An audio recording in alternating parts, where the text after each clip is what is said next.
Ever wonder why your body randomly goes hic and won't stop? Here's the weird truth. Hiccups are basically a prehistoric glitch.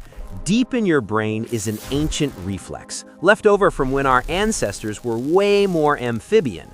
That hiccup spasm? It's the same breathing pattern used by tadpoles to gulp water through their gills. Your diaphragm snaps shut. Your vocal cords slam closed. Hic! Totally useless now, but your brain still thinks you're a fish sometimes. That's why hiccups trigger from eating fast, laughing, or sudden temperature changes. You're not choking, you're time traveling. For 1 second, your body forgets you evolved. Yeah, your hiccups are ancient muscle memory.